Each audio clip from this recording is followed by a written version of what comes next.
Hi, I'm Rob Fantinatto, and I'm the director and co-writer of I Dream of Wires. And I want to thank you very much for coming to watch the film. The first thing that we ever shot for this project happened back in November of 2010. So it was quite a long journey to get from that point to finally getting the film out to a wider audience. I always pictured that the film would be a very, very small documentary, mostly about enthusiasts who are getting back into this sort of thing.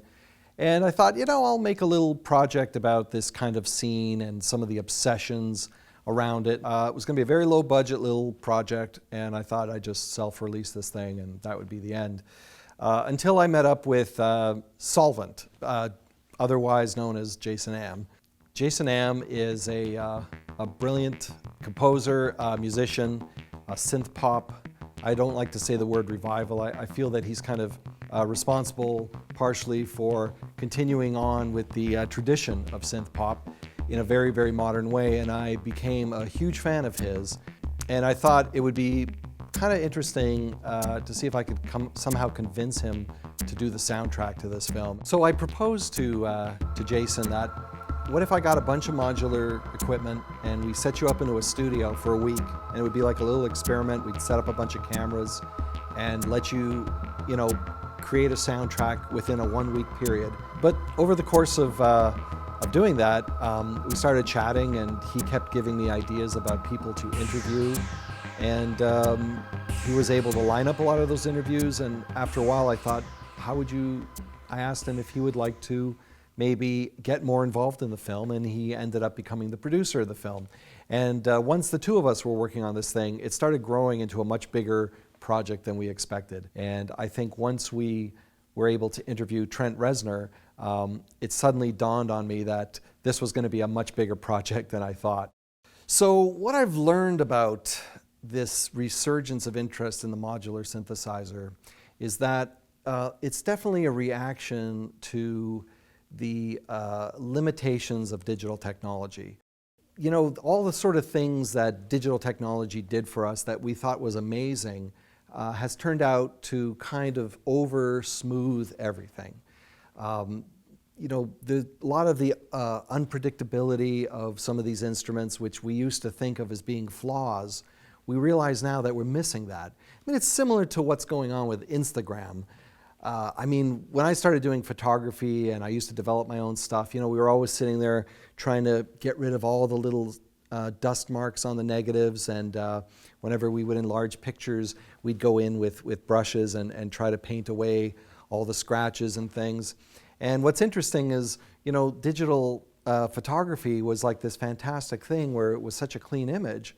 And I find it really interesting now that people are going to Instagram to use filters to try to get back that look of unpredictability, of instability.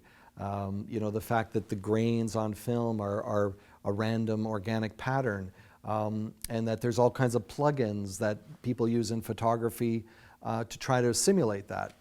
And I know, for example, there were a lot of modular synth simulation software programs that were available, plugins that you could use with your computer. And I think that turned on a lot of people who were curious about modular synths. And once they started using the software, I think they felt they would really love to get their hands on a real machine. And instead of using a mouse to track over a virtual knob, they would actually like to turn a real knob. And this is something that's kind of been missing from our culture, that everything has become virtualized. And so the modular synth is a chance to actually play with electricity directly.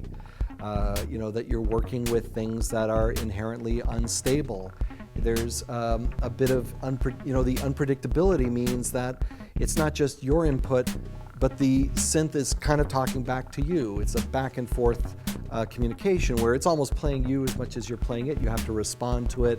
And there's also something really interesting about the fact that these machines cannot remember the patches that you make. So every time you create a sound, it's a unique event.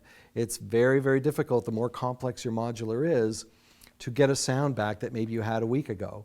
So every sound becomes kind of a precious thing. I was aware of modular synthesizers mainly due to seeing them on the covers of records. By the time I was old enough to actually have a synthesizer, this was already when digital keyboards were starting to come in, and all the analog stuff like the Pro 1s and the Poly 6s were going for super cheap, and so I had bought a few things like that back in the early 80s. And I knew about modular synths mainly from seeing it on an episode of The Monkees. I recall seeing the cover of Switched on Bach, and I remember seeing a Buchla synth on the cover of a Morton Subotnick record. And so these things were very mysterious machines to me. I knew that they were the first synthesizers, but I never thought that I would ever get to see one or actually get to play one. So it's very exciting now that this technology has come back, and it's not just collectors who have these rare instruments and it's, it's a very niche thing. You can get yourself, like this machine here, a Euro rack based system, and just get an empty frame and a couple of modules to start, and you can start playing with sound. And it's, it's not super cheap. It's not as cheap, obviously, as buying a plug-in, but this is the kind of instrument that, unlike a piece of software, it's never going to be out of date. This is a machine that you can hang on to forever. You can pass on to the next generation. As long as analog parts are still going to be around, and of course that's debatable, these machines can be repairable. They're not full of super fancy integrated circuits and things. These are all made mostly from discrete parts and can be rebuilt and fixed up just like the original modulars can, but in a much more affordable manner.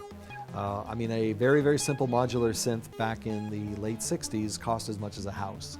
And you can get yourself a pretty decent Euro rack for way less than the cheapest car you could possibly get, or probably about the same you would pay for a really good electric guitar. So if you think modular synths are out of your reach, just find out what it costs to get yourself like a really good guitar and an amp, and you'll find you could get yourself a machine for about the same price.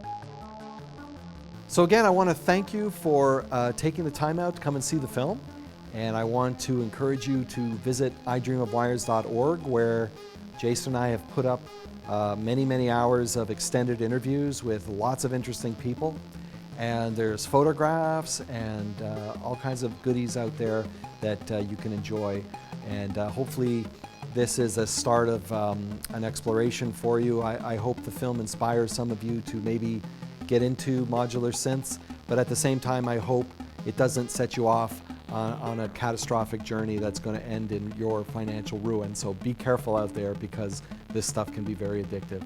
Thanks again, and I hope you enjoy the film.